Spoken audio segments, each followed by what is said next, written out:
The empty mason jar sat on my dresser like a punch to the gut. My hands trembled as I counted the air where $15,950 should have been. 3 years of double shifts, 3 years of ramen noodles, 3 years of, sorry, I can't afford to go out, all gone. And there, scattered across the hallway like breadcrumbs leading to disaster, were shopping bags, Nordstrom, Saks, Neiman Marcus. Each one might as well have had my sister Ashley's name embroidered in gold.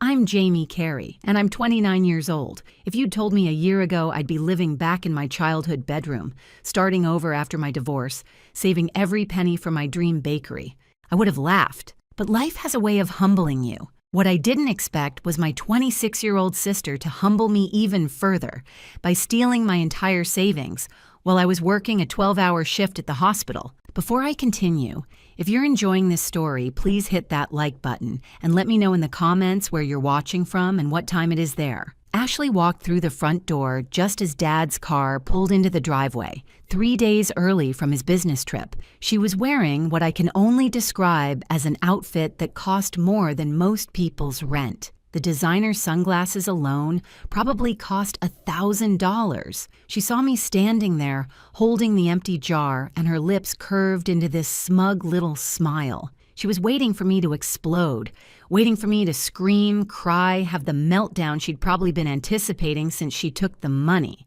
But I didn't. I just smiled back. The confusion on her face was almost worth the 3 years of savings. Almost. "What's wrong with you?" she asked, setting down another shopping bag, this one from some boutique I'd never heard of.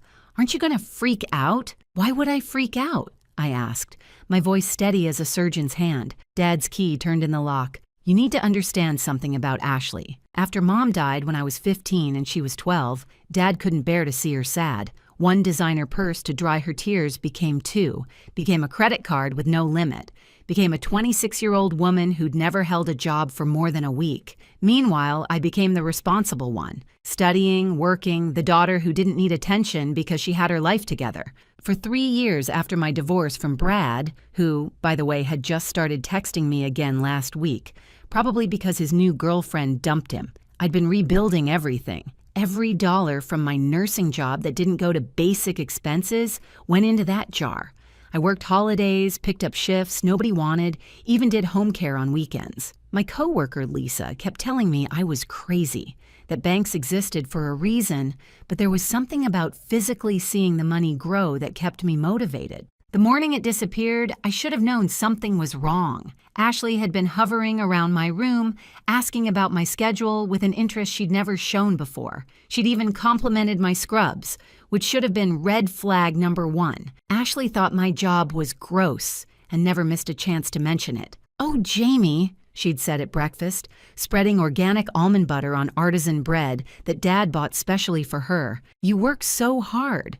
When do you ever have fun?" "When I open my bakery," I'd replied, rushing out the door from my shift. The text from my bank came while I was inserting an IV. "Unusual activity detected on your account." But it wasn't my bank account, it was my peace of mind that had been robbed. The shopping receipts I found later told the whole story. Louis Vuitton at 10:47 a.m., Chanel at 11:30, Burberry at 12:15. She'd hit every luxury store in the mall like some kind of designer tornado. There were charges for things I had to Google to understand. What the hell is a culotte jumpsuit? Brad's text that evening read, "Heard about your sister. Need to talk?"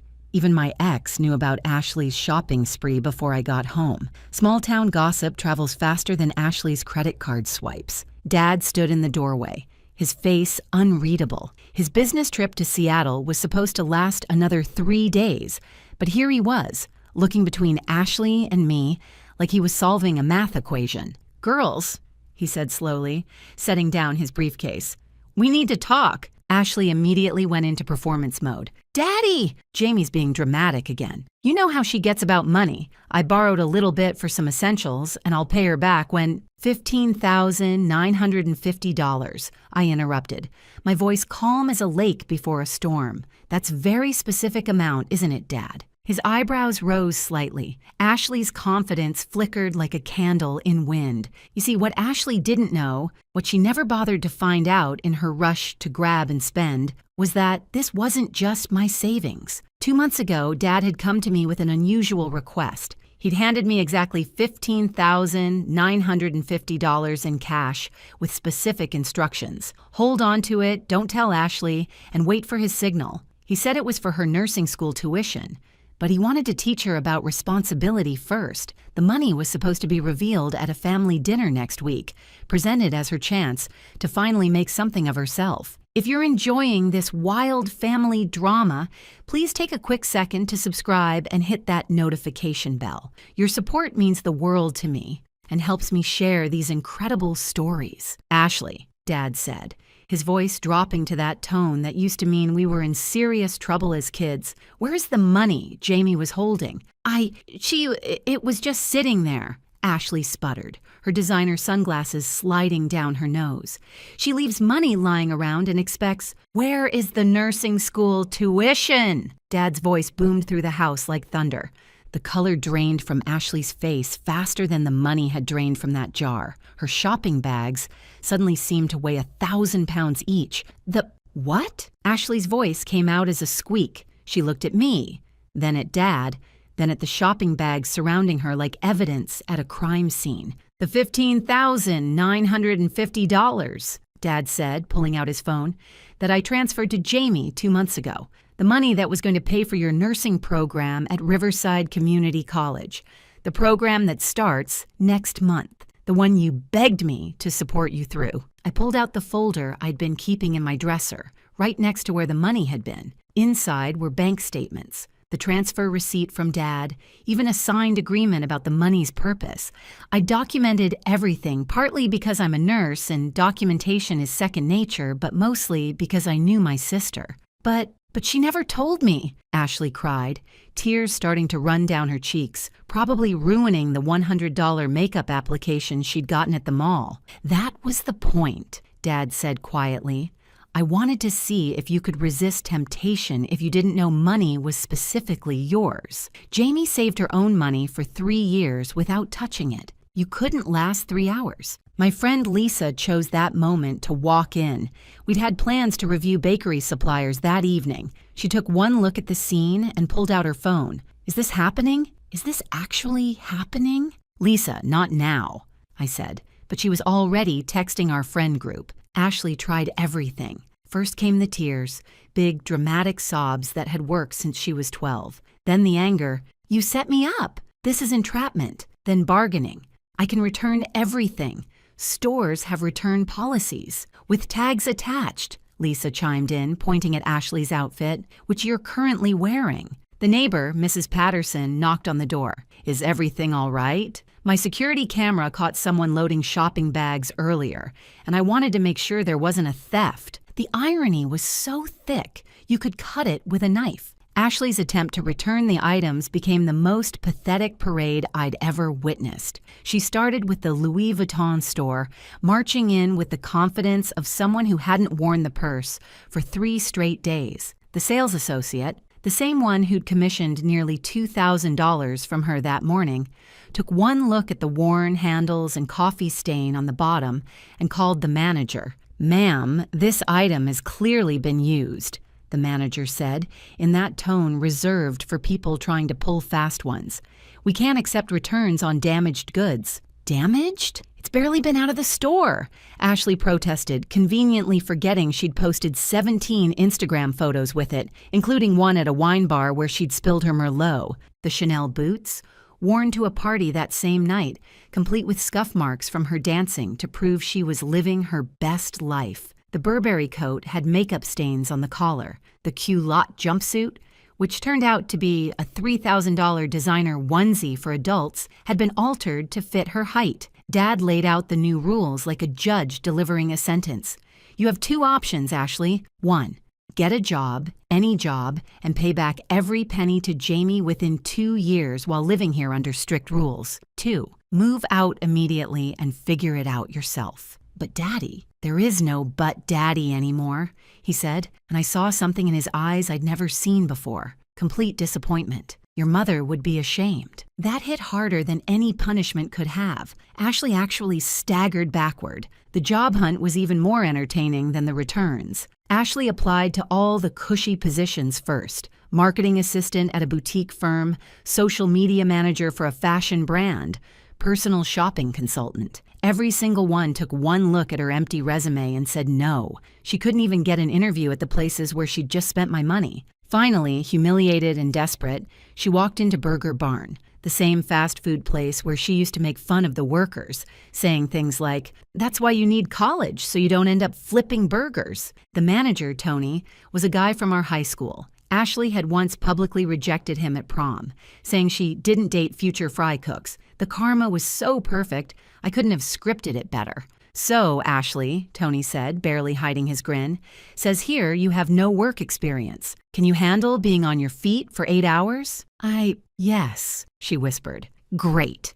You start tomorrow. 4:30 a.m. shift. Don't be late." 3 weeks into Ashley's new career in food service, the transformation was remarkable. Her Instagram went from "living my best life," "Sulain blessed you my boss babe," to radio silence. Those designer bags she couldn't return sat in her closet, mocking her every time she put on her polyester uniform. The first time she got her paycheck, she just stared at it. "This is for 2 weeks?" she asked me, holding the stub like it was written in a foreign language. "Welcome to the real world," I said, not unkindly. "Now you know why I saved every penny. After taxes, this won't even cover one purse payment," she muttered. "No, but it'll cover $112 toward what you owe me," I replied, holding out my hand. The beautiful irony? While Ashley was learning what actual work meant, my bakery loan got approved. The bank was impressed by my savings history. Even though the money was gone, the 3 years of documented deposits showed discipline. Plus, Dad, finally seeing which daughter had real ambitions, co-signed the loan. Brad kept texting, watching this all unfold from the sidelines. "Your sister's working at Burger Barn?" The same Ashley who said minimum wage workers were choosing to be poor? Even my ex was getting satisfaction from this situation. The community rallied around me in ways I never expected. Mrs. Patterson started a Facebook post about my upcoming bakery. Dr. Chen from the hospital pre-ordered 6 months of birthday cakes. Lisa organized a fundraiser that raised another $3,000. Meanwhile, Ashley's friends, the ones who only hung around when she was buying drinks and picking up tabs with Dad's money, disappeared faster than my savings had. The best moment came when Ashley's sugar daddy boyfriend, Marcus, showed up in his leased BMW to take her shopping. She had to explain she was not only broke, but $15,000 in debt and working at a burger joint. He peeled out of our driveway so fast he left tire marks. Ashley watched from the window, still wearing her work uniform, smelling like French fry oil. 6 months later, Sweet Revenge Bakery had its grand opening. Yes, I named it that. Customers thought it was clever and edgy. My family knew better. The line stretched around the block. My signature item, humble pie, sold out in the first hour. Ashley, who'd been promoted to shift supervisor at Burger Barn, Tony said she'd become his most reliable employee, which shocked everyone. Had the day off. She stood in line like everyone else.